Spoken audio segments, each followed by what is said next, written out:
अब आपको यह नहीं पता कि जो आपको पेस्टिसाइड दिए गए थे, जो आपको हाइब्रिड बीज दिए गए थे, वो एक कंपनी है, वो एक परिवार है जिसने इस पूरे के पूरे गेम को चलाया था। उसका नाम है रॉकफेलर।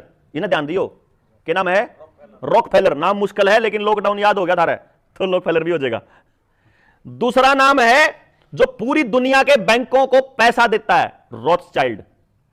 रोथस्चाइल्ड, रोथस्चाइल्ड नाम मुश्किल है लेकिन दोनों चीजों को मैं इंपॉर्टेंटली, जो सबसे इंपॉर्टेंट बात है वो ये है कि दोनों परिवार यहूदी हैं, इजराइल से हैं। ठीक है जी, इजराइल बहुत इंपॉर्टेंट शब्द है, आपको अखबारों में भविष्य में बहुत सुनने को मिलेगा। अभी जैसे जैसे देश गुलाम होता चला जाएगा वैसे वैसे इजराइल की कंपनी आना स्टार्ट हो जाएगा अखबारों में। मतलब न्यू समझो, जितना ज्यादा अखबार में इजराइल का जिक्र है उतना ही ज्यादा गुलाम है, न्यू समझ लियो। इजराइल 1947 से पहले अंग्रेजों को भेजा गया, इजराइलियों ने भेजा। 13 परिवार हैं पूरी दुनिया में जिनको रॉयल फैमिलीज बोलते हैं।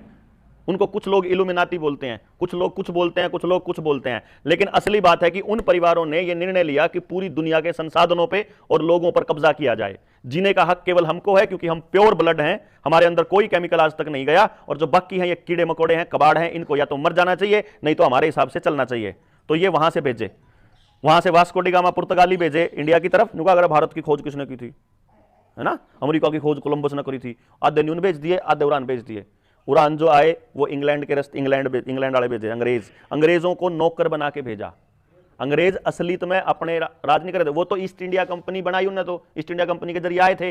वो तो रिपोर्ट रानी को करा करते, और रानी उनको रिपोर्ट करती है, शासन उनको करता है जिनकी मैं बात कर रहा हूं। मैं दिखते को नहीं कितने भी, लेकिन वो क्या करते हैं, उस एरिया के आदमी को जो चाहिए वो देने के बदले में अपना कुत्ता बना के पालते हैं। इसीलिए वही भाषा राहुल गांधी बोल रहा था, जो अरविंद केजरीवाल बोल रहा था, जो नरेंद्र मोदी बोल रहा था, जो चौटाला बोल रहा था, वो हुड्डा बोल रहा था, वो तंवर बोल रहा था, वो यादव बोल रहे थे, सारे के सारे। हर प्रदेश का मुख्यमंत्री वही भाषा बोल रहा था जो बिल गेट्स बोल रहा था। बिल गेट्स, ये तीसरा नाम है याद रखने का। ये आपको याद रखने इसलिए जरूरी है क्योंकि आपकी जिंदगी से जुड़ी हर चीज आपको इन्हीं से जुड़ी मिलेगी। हर चीज कैसे? इराक का और अमेरिका का युद्ध हुआ, इराक को हथियार देने वाला रॉकफेलर, अमेरिका को देने वाला रॉकफेलर। द्वितीय विश्व युद्ध हुआ, जर्मनी को हथियार देने वाला रॉकफेलर फोर्ड फाउंडेशन, और उधर जर्मनी के साथ इंग्लैंड को देने वाले भी वही। दोनों के नहीं, दो भाइयां लड़वावे, दोनों आधा गंडा से बेचा है, समझ गए? दोनों आधा बंदूक भी बेचा, दोनों ने लड़वावा भी। अब इराक युद्ध करने के बाद 60% तेल के कुओं पर कब्जा किसका? रॉकफेलर का। इस टाइम पूरी दुनिया में, यानी आपकी गाड़ी चल दी हो, पेट्रोल चल रहा हो, डीजल बेच दो, कैरोसिन ऑयल बेच दो, सीएनजी चलाते हो, सारा का सारा पैसा रॉकफेलर के पास जा रहा है। सारा एक किक मार दे उसकी गोज भरी जावे।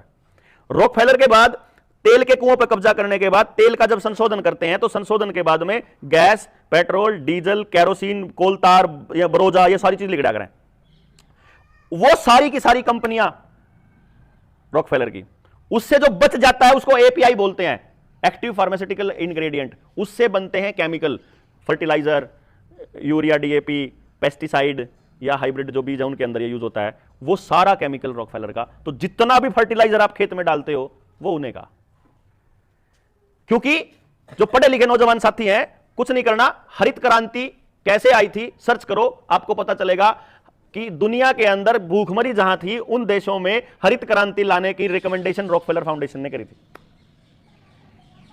पूरी दुनिया के शरीरों पे कब्जा करने के लिए, उनके शरीर में केमिकल डालने के लिए एक इकट्ठी संस्था होनी चाहिए जिसका नाम उन्होंने रखा WHO, world health organisation. World health organisation का गठन द्वितीय विश्व युद्ध के बाद हुआ 1948 के अंदर, और 1908 में अब्राहम फ्लेक्सनर की अध्यक्षता में फ्लेक्सनर कमीशन बैठा जिसने अपनी रिपोर्ट 1911 में दी। उसी रिपोर्ट के आधार पर WHO बना, उसी रिपोर्ट के आधार पर पूरी दुनिया के अंदर ये एलोपैथी की ड्रग्स आई, और उस रिपोर्ट को फंडिंग देने वाला भी रॉकफेलर फाउंडेशन। यानी कि जहां आपको पेट्रोल डीजल के बाद जो पेस्टिसाइड डालते हो वो उनके पास जाता है। तो अब पेस्टिसाइड खा के और खार दवाई जो खेत में गेरा हापा केमिकल वाली, इसको खाने के बाद जब हम बीमार होते हैं, जब हमारे को लकवा, ब्रेन हैमरेज, हार्ट अटैक, ये सब, और शुगर, बीपी बीमारियां होती हैं, तो ये बीमारियों को बनाने वाली कंपनियों का मालिक भी रॉकफेलर। अब ये अगर ये कनेक्शन आपका समझ मानदा हो तो इसमें से कौन सा घर बचा हुआ है जो उनको पैसा नहीं देता, मुझे बता दीजिएगा। ठीक है जी। तो अब इन लोगों को भारत में आने की कितनी जरूरत है इसको समझने के लिए, मतलब ये जो मैं कह रहा ना, तो इस लाइन का जवाब दो कि पूरी दुनिया में हो रहा। उस टाइम पे याद हो तो हमारे बड़े बुजुर्ग ये कहा करते थे कि अंग्रेजों का सूरज कभी नहीं डूबता था। इसका मतलब यह था कि धरती के किसी भी कोने में सूरज हो, उस टाइम पे किसी ना कोई देश ऐसा जरूर होता था जहां सूरज लिकड़ रहा है और अंग्रेजों का राज हो। यानी कि पूरी धरती पे अंग्रेजों का राज था, लगभग ऐसा बोला जाता है। अंग्रेज यहां से चले गए, अंग्रेज यहां से चले गए, लेकिन वो अपने लोगों को अपने कुछ सत्ता सौंप के चले गए, और उनको नहीं मालूम, हम लोगों को नहीं पता चला कि वो अपने साथ क्या लेकर के गए।